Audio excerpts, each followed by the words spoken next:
Assalamualaikum warahmatullahi wabarakatuh. Baiklah, kami dari kelompok 4 Lesson Study yang beranggotakan saya sendiri Indah Triana Reski dengan NIM A1C11925.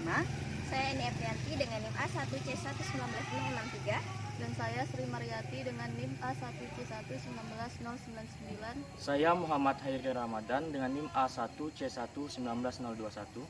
Saya Arsita dengan NIM A1C11928. Saya adalah Redita Salsabila dengan NIM A1C119037. Baiklah, kami di sini akan membuat perencanaan pembelajaran yang akan nantinya dilaksanakan di suatu sekolah, yaitu dengan langkah plan atau rencana. Nah, untuk itu selamat menyaksikan.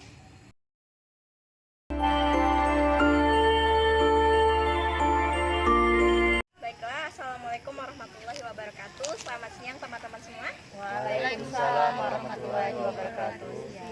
Bagaimana kabarnya teman-teman semua? Semoga sehat selalu ya. Nah, hari ini kita akan melakukan diskusi seperti yang kalian ketahui, yaitu dimana kita akan melakukan tentang diskusi bagian plan untuk perencanaan pelajaran lesson study ini. Nah, sebelumnya perkenalkan dulu, nama saya Eni Eprianti dengan NIM A1C11963. Saya di sini bertindak sebagai moderator. Jadi untuk mempersingkat waktu, langsung saja kita lakukan diskusinya. Nah, yang pertama ini kita ada membahas tentang waktu dan tempat.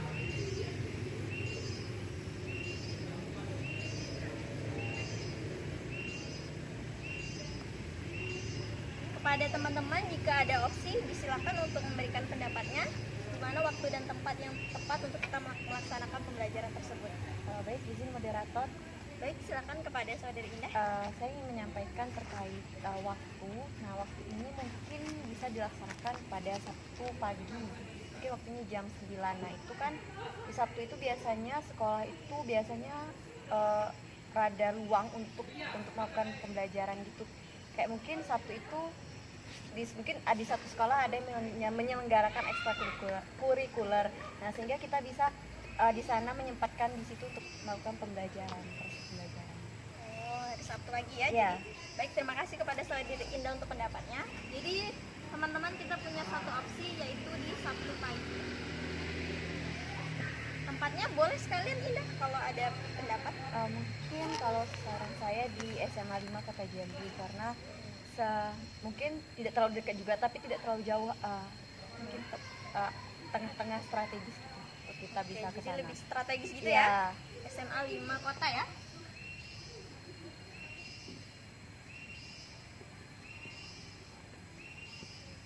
Sudah ada satu opsi. Kepada teman-teman yang lain, kalau ada mau menambahkan lagi boleh. Baiklah, izin menambahkan moderator. Silakan kepada Hairi. Menurut saya waktu yang tepat untuk melakukan proses pembelajaran itu sebaiknya itu Senin pagi setelah upacara. Karena siswa-siswa kan setelah upacara itu kan banyak waktu luang tuh, dan gurunya tuh agak telat juga masuk. Nah, itu bisa kita ambil kesempatan kita untuk melakukan proses pembelajaran tersebut. Oh, jadi di Senin pagi. Kalau sekolahnya ada nggak kira-kira opsi yang terpikir oleh saudara Hairi? Kalau sekolahnya gimana kalau SMA 8? SMA 8. Kira-kira ada alasan yang pas untuk itu? Karena kan sama-sama di Muaro Jambi ya. Itu letaknya tuh juga dekat. Jadi kita bisa cepat lebih gitu. mudah ya, Nah, lebih mudah dan lebih cepat kita menuju lokasinya. Oh, benar-benar. Sudah ada dua opsi ini. Kepada teman-teman, kalau ada yang mau menambahkan opsi lagi, silakan. Karena di sini akan kita tampung, nanti akan kita pilih yang mana yang pas. Ada lagi? Sri gimana? Ya, gimana Pak Sri? Menurut saya Sabtu pagi sama dengan Indah, karena mata pelajaran yang diajarkan pada Sabtu pagi itu kan biasanya lebih ke peminatan. Kalau tempatnya saya lebih setuju ke Hairi SMA 8 Muara Jambi, karena lebih dekat juga kan.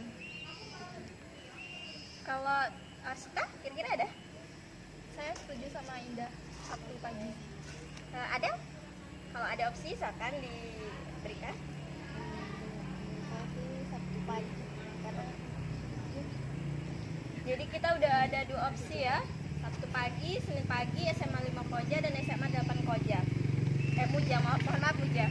Jadi di sini kebanyakan tadi dari saya dengar itu ya kebanyakan milih di Sabtu pagi. Gimana menurut kalian, apakah fix di Sabtu pagi? Kalau saya ya, soalnya kalau Senin pagi biasa Senin pagi itu mata pelajaran paling padat kalau di sekolah. Dan juga menurut Edi ya sebagai moderator, di Senin pagi itu mereka kan habis baris gitu ya, Iya. jadi kayak kelihatan lebih capek Iya, gitu. benar.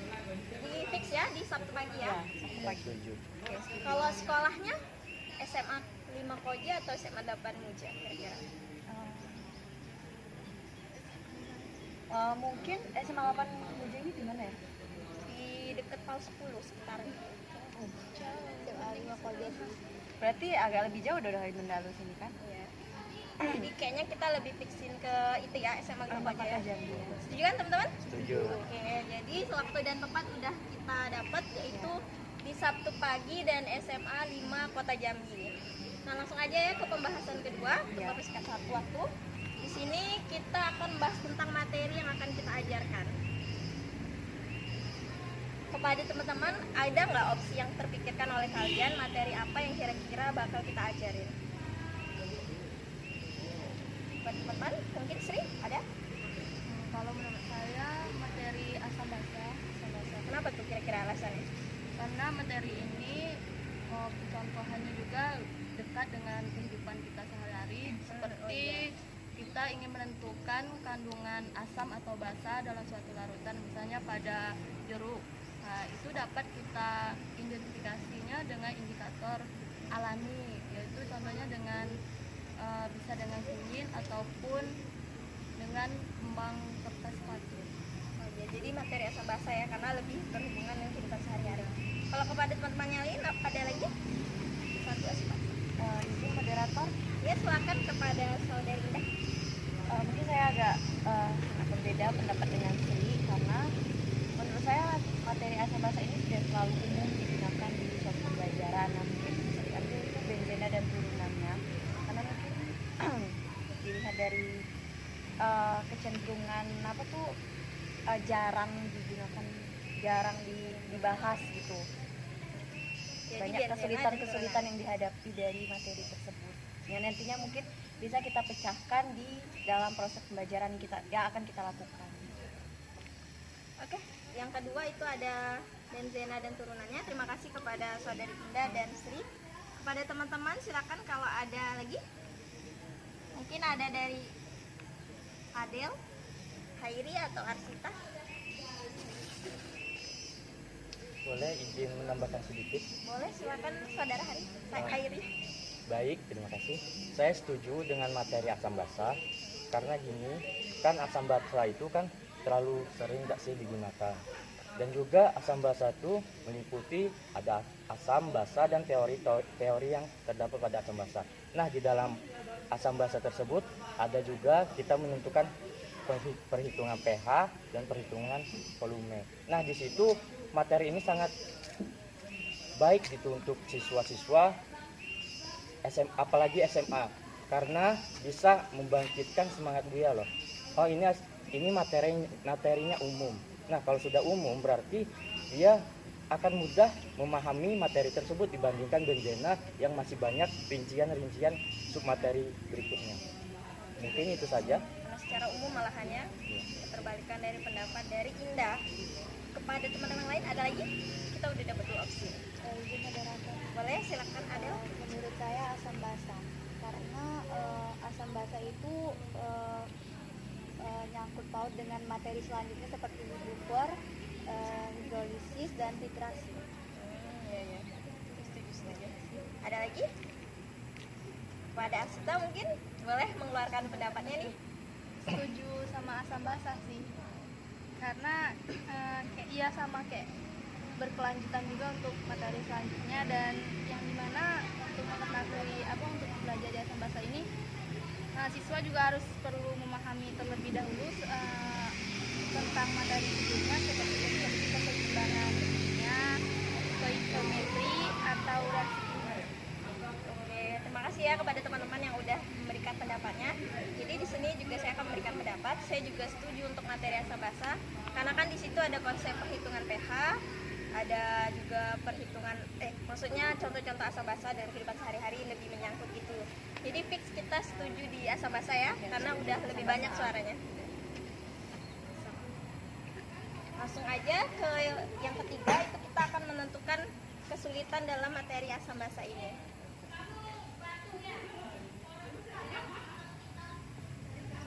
Nah, di sini teman-teman boleh mengeluarkan pendapat kira-kira kesulitan apa yang akan muncul saat kita akan mengajarkan materi Asambasa ini. Kesulitan yang secara umum kita lihat dalam kehidupan sehari-hari, termasuk dalam kita kan pernah tuh belajar Asambasa tuh, kira-kira kesulitannya apa. Boleh teman-teman mengeluarkan pendapat kan?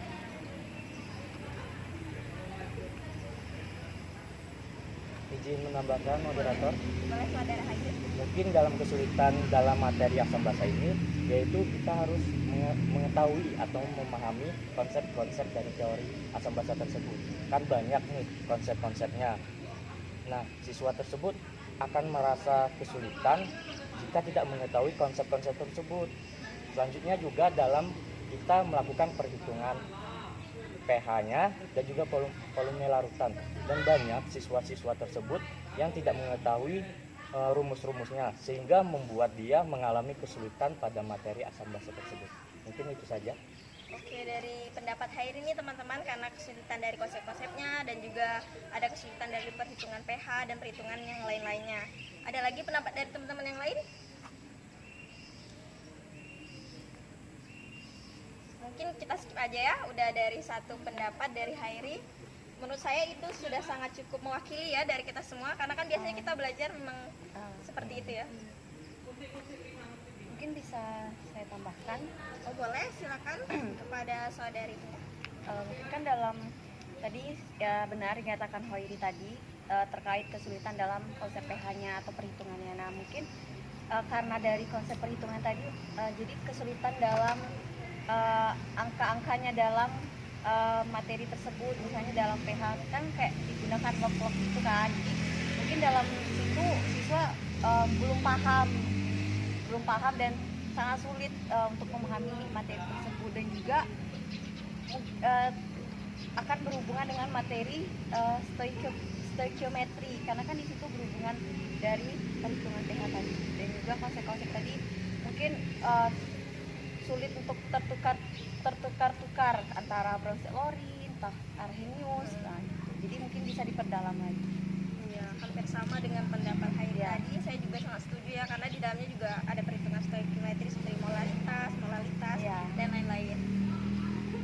Udah kita fixin kesulitan yang didapat dari materi Asambasa ini, yaitu ya mengenai pengajaran dari konsep pH-nya dan juga perhitungan-perhitungannya. Lanjut aja langsung ke poin keempat ya teman-teman. Yang keempat, kita akan menentukan untuk cara mengatasi kesulitan tersebut.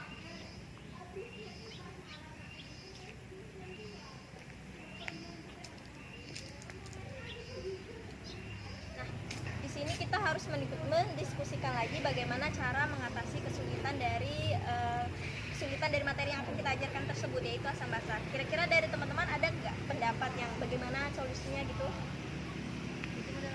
Boleh silakan. Kalau menurut saya mengatasi kesulitannya itu dengan memainkan game. Seperti guru membuat soal, nanti digulungkan banyak, terus disuruh siswa memilih. Nanti siswa yang telah memilih itu disuruh menjawab pertanyaan yang ada di kertas. Jadi biar lebih menarik dan menyenangkan ya. Kira-kira kalau teman-teman lain ada nggak, selain game ini kan pasti ada opsi pilihan lain tentunya. Bisa kita pakai dua-duanya, siapa tahu nanti. Mungkin bisa dengan diskusi Boleh. saling diskusi gitu antara Jadi dibuat kelompok-kelompok ya, belajar gitu. dengan kan tadi free game. Nah game itu bisa mungkin nanti dibuat Saling kelompok. kelompok. Oh, iya, saling iya. diskusi gitu. Game yang berkelompok gitu. Kita udah dapat nih yang pertama itu cara mengatasi kesulitannya itu dengan cara bermain game, lalu kata Indah tuh dengan cara berkelompok. Gamenya tuh secara berkelompok. Kira-kira ada lagi nggak? Mungkin bisa kita blend cara mengatasi solusi tersebut, bisa kita blend. Menurut saya dengan menambah alat menunjukkan penggunaan apa yang Jadi dibawa gitu sama pengajarnya ya. Mungkin boleh dikasih contoh itu kayak apa? Seperti indikator bahan alamnya itu seperti kayak kunyit atau bunga sepatu gitu. Sebagai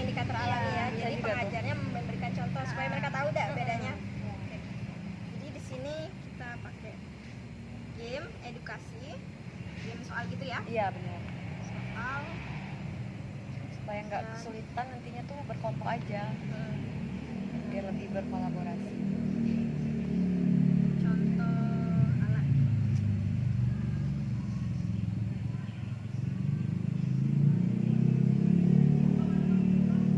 Jadi kira-kira teman-teman di sini mau pakai dua-duanya cara ini atau satu cara aja?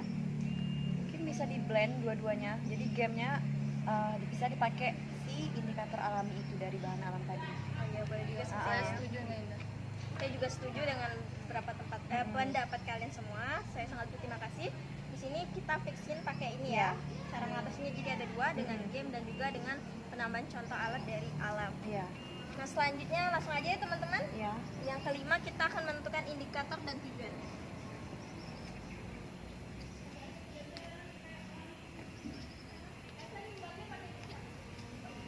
Nah kita kan sudah terbiasa nih membuat RPP, tugas-tugas dari dosen itu kan. Kira-kira indikator dan tujuan yang tepat untuk asam dan basa ini kira-kira menurut teman apa?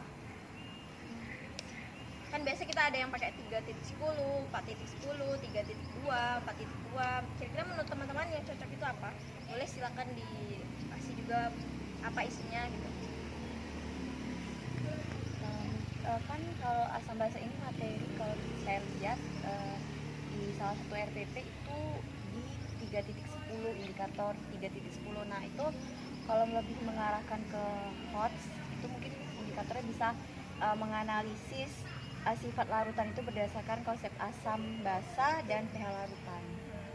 Terus ada juga mengidentifikasi macam-macam indikator asam basa tadi dengan mengatasi kesulitan tadi yang kita pakai contoh bahan alam tadi. Mungkin itu Kepada teman-teman yang lain ada nggak pendapat lagi kira-kira? Bisa dengan menilai perbedaan asam dan basah dengan indikator PP atau juga dengan kertas lamus dan juga bisa dengan indikator alam. Jadi kita udah dapat ya indikator yang kita gunakan itu ada di 3.10 dan 4.10. Kemudian tujuannya akan mengikuti indikator tersebut ya. Iya benar. Oke, fix ya teman-teman. Benar. 10 dan 4.10. 4.10. Nah, langsung aja kita ke yang keenam, kita bakal diskusi tentang metode mengajar yang akan dipakai. Iya.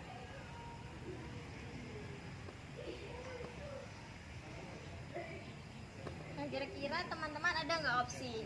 Biasanya teman-teman asiknya tuh pakai metode apa? Biasanya lebih enaknya tuh pakai metode apa kalau belajar? Jadi bisa kita terapkan ke siswa tersebut. Izin moderator. Boleh, silakan. Kalau menurut saya metode yang bagus itu metode tanya jawab, karena kan tidak hanya memusatkan pada guru saja tapi juga memusatkan pada siswa, seperti guru bertanya ataupun siswa balik bertanya begitu. Jadi terlihat aktif ya dua-duanya, Iya, benar. siswanya juga, gurunya juga. Satu, kita dapat opsi tanya jawab. Mungkin teman-teman ada pendapat lain, boleh loh dalam metode belajar ini kita menggunakan lebih dari satu metode, bahkan disarankan untuk memang lebih dari satu metode kalau dalam pelajaran. Ada nggak kira-kira? Saya dengan diskusi. Oh, diskusi.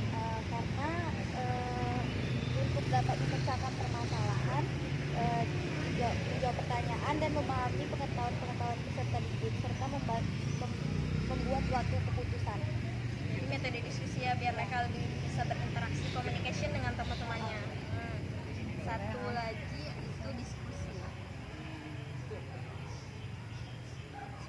Mungkin ada lagi, boleh kalau kita pakai 3 metode.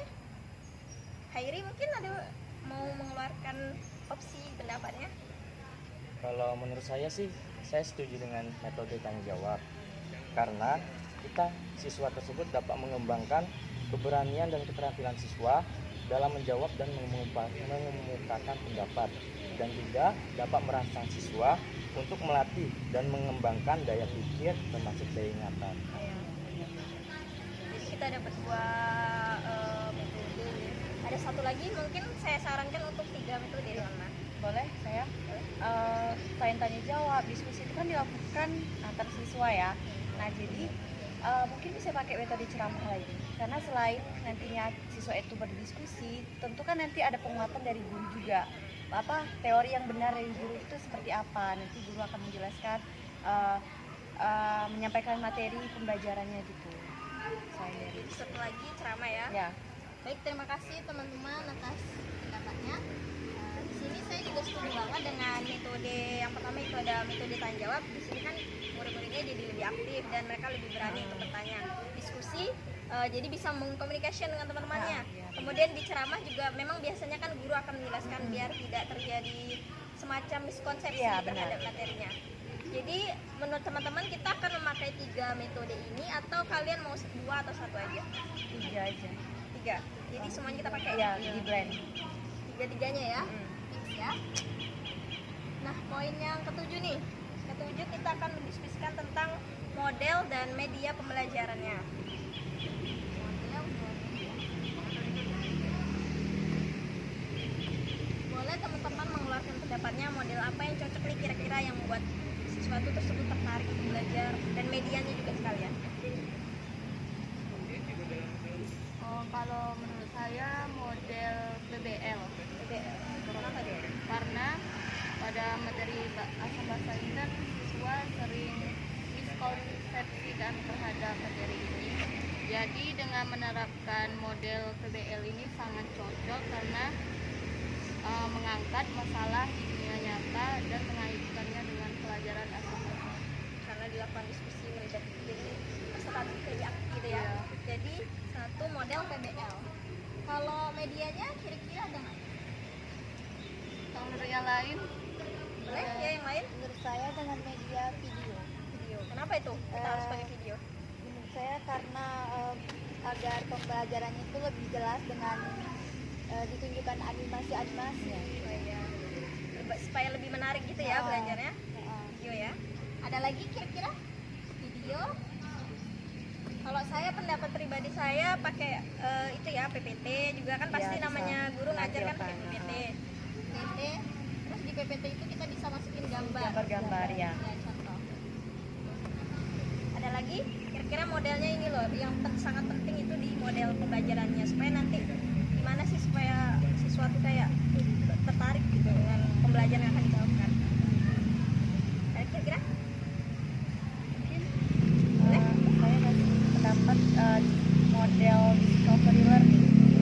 Karena discovery learning ini dilihat dari namanya, discovery itu menemukan, belajar menemukan sendiri. Jadi di sini discovery learning itu lebih berpusat pada peserta didik. Jadi adanya pengalaman langsung yang diberikan guru oleh siswa gitu. Jadi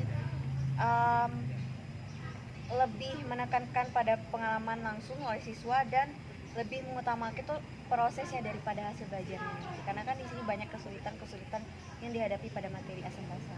Ya, discovery learning ya. Ya, Mungkin medianya ada? Indah? setuju sih sama yang disampaikan teman-teman tadi. Ada video, PPT, dan gambar mungkin bisa kita campur, kita terapkan nantinya di proses pembelajaran. Ada model discovery ya. Ada lagi teman-teman?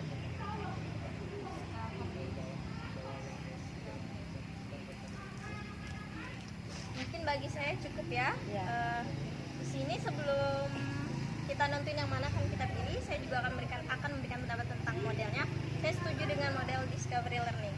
Karena kita ketahuikan di zaman sekarang ini di pembelajaran abad 21 kita harus menerapkan 4C ya. Ya, benar. Communication, kritis dan lain-lainnya itu.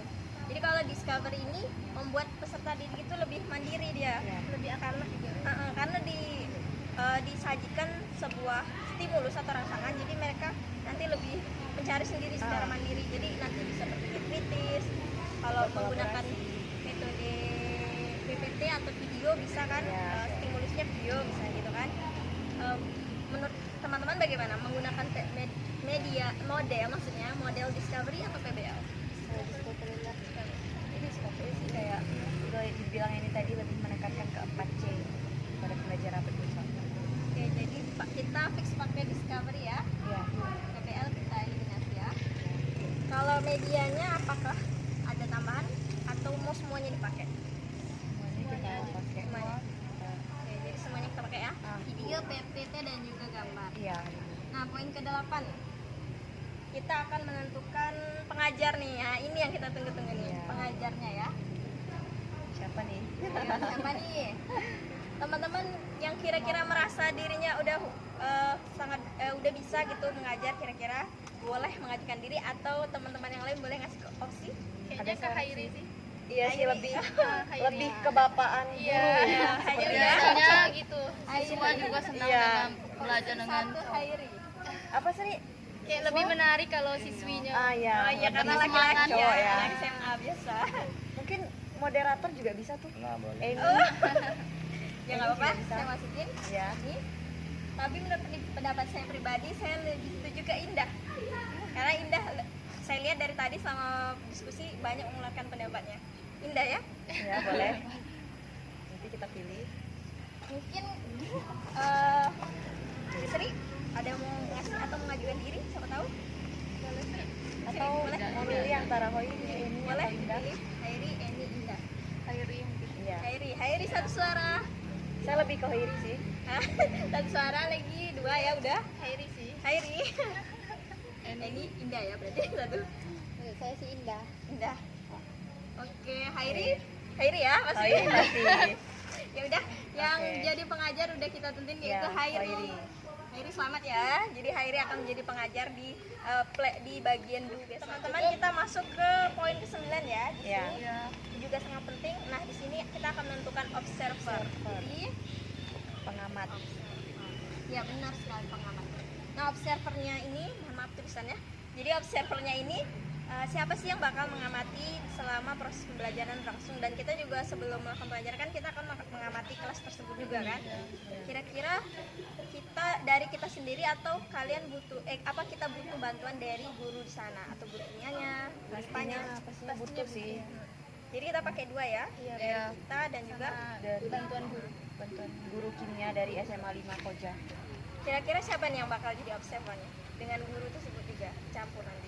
Nanti mungkin bisa dibagi, mungkin kan ada guru di sana, guru kimia mungkin ada berapa, tiga guru. Nah, nanti mungkin bisa dibagi yang Adel sama Hoiri mungkin sama guru ini, terus Indah sama Arsita mungkin sama guru ini, nanti mungkin bisa dibagi-bagi gitu ya.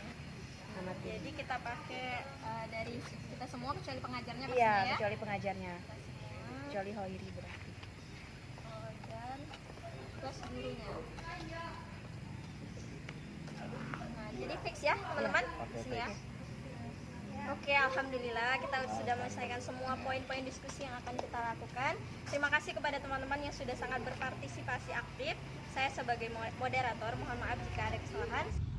Baiklah, sekian rancangan pembelajaran pada tahap pertama pada lesson tadi ini, yaitu plan, dan telah diambil beberapa keputusan mulai dari waktu dan tempat, media, dan juga dan banyak keputusan yang telah diambil tadi, dan semoga nantinya kelompok kami bisa melakukan yaitu tahap 2 dengan baik. Oleh karena itu saya ucapkan terima kasih dan Wassalamualaikum warahmatullahi wabarakatuh.